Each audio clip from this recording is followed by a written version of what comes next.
السلام علیکم ناظرین۔ ایک شہر میں ایک موچی رہا کرتا تھا۔ مکان کے اوپر والے حصے میں اس کی رہائش تھی، جبکہ نچلے حصے میں اس نے اپنی دکان قائم کر رکھی تھی۔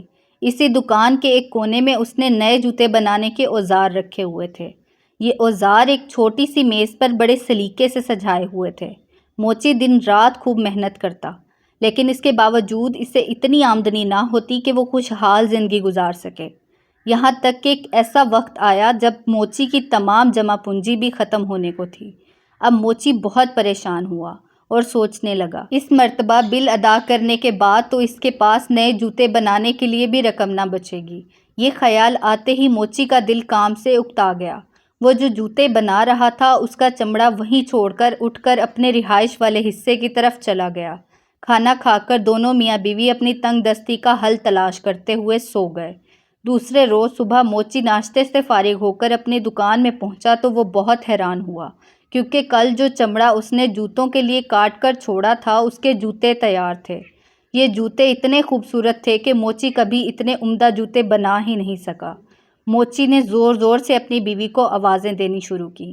آوازیں سن کر اس کی بیوی دکان میں داخل ہوئی تو موچی نے پوچھا، یہ اتنے خوبصورت جوتے تم نے بنائے ہیں؟ موچی کی بیوی نے کہا، نہیں، میں ایسے اچھے جوتے کیسے بنا سکتی ہوں؟ میں نے تو پہلے کبھی جوتے بنائے ہی نہیں۔ موچی نے جوتے اٹھا کر دکان کے دروازے کے ساتھ بنے ہوئے شوکیس میں اس طرح رکھ دیے کہ دکان کے باہر ہر شخص کی نظر اس پر پڑتی تھی۔ کچھ ہی دیر گزری تھی کہ ایک آدمی نے آ کر جوتے خریدنے کی خواہش ظاہر کی۔ اس نے موچی کو جوتوں کی اتنی اچھی قیمت دی کہ موچی کبھی سوچ بھی نہ سکتا تھا۔ اب موچی نے اس رقم سے گھر کے لیے راشن خریدا اور مزید جوتوں کے لیے چمڑا بھی خرید لایا۔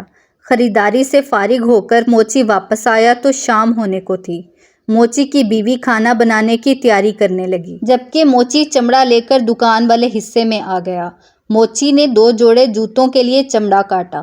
وہ ابھی انہیں سینے کے بارے میں سوچ رہا تھا کہ اس کی بیوی نے آواز دے کر کہا، کھانا تیار ہے، آ کر کھانا کھا لو، باقی کام صبح کر لینا۔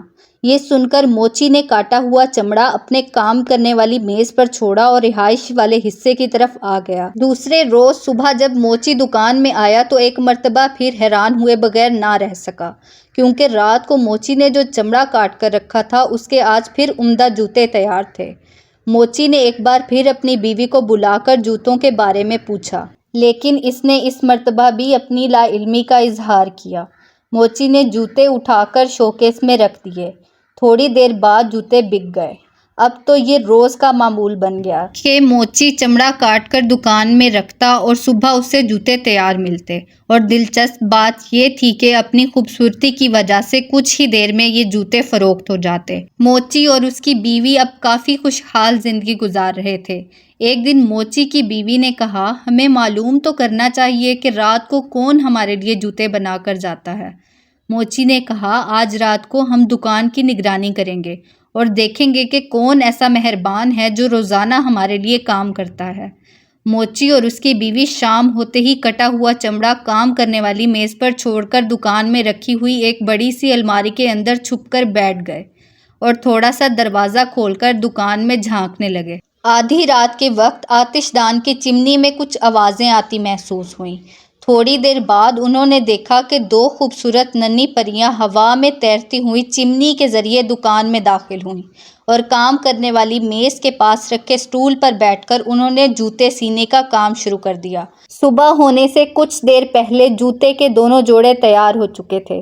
خوبصورت جوتے میز پر اسی طرح چھوڑ کر دونوں ننھی پریاں ہوا میں اڑتی ہوئی واپس چلی گئیں۔ موچی نے اپنی بیوی سے کہا، بہت دنوں سے یہ ننھی پریاں ہمیں اچھے اچھے جوتے بنا کر دے رہی ہیں، میرا خیال ہے ہم بھی انہیں کوئی تحفہ دیں۔ موچی کی بیوی بولی، دونوں پریاں ننگے پاؤں تھیں اور ان کے کپڑے بھی عام سے تھے، شاید انہیں ان کپڑوں میں سردی لگتی ہو، کیوں نہ میں ان دونوں کے لیے کپڑے بنا دوں؟ موچی نے بھی بیوی کی ہاں میں ہاں ملائی۔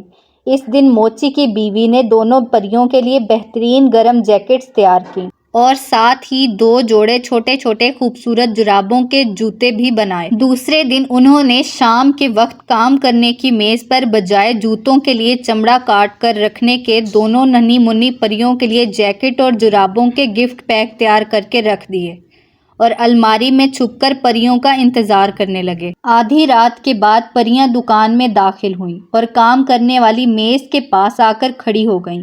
میز پر جوتوں کے لیے چمڑے کی جگہ گفٹ دیکھ کر انہیں حیرانی ہوئی۔ دونوں نے آپس میں مشورہ کرنے کے بعد گفٹ کھولے تو اس میں چھوٹی چھوٹی جرابیں اور جیکٹس دیکھ کر بہت خوش ہوئیں اور انہوں نے وہ فوراً جیکٹس اور جرابیں پہن لیں۔ اب وہ دونوں پریاں بہت خوش تھیں۔ خوشی سے دونوں پریاں جھومتی رہیں اور پھر ہوا میں تیرتی ہوئی چمنی کے راستے دکان سے باہر نکل گئیں۔ اس کے بعد وہ کبھی دکان میں کام کرنے نہ آئیں۔ موچی نے جوتے بنانے کا کام جاری رکھا، جو کہ عمدہ اور خوبصورت ہوتے تھے، اور وہ پورے علاقے میں بہت امیر اور مشہور ہو گیا۔ لیکن کوئی بھی اپنے جوتوں کا ننھی پریوں کے بنائے ہوئے نرم و نازک جوتوں سے موازنہ نہ کر سکا۔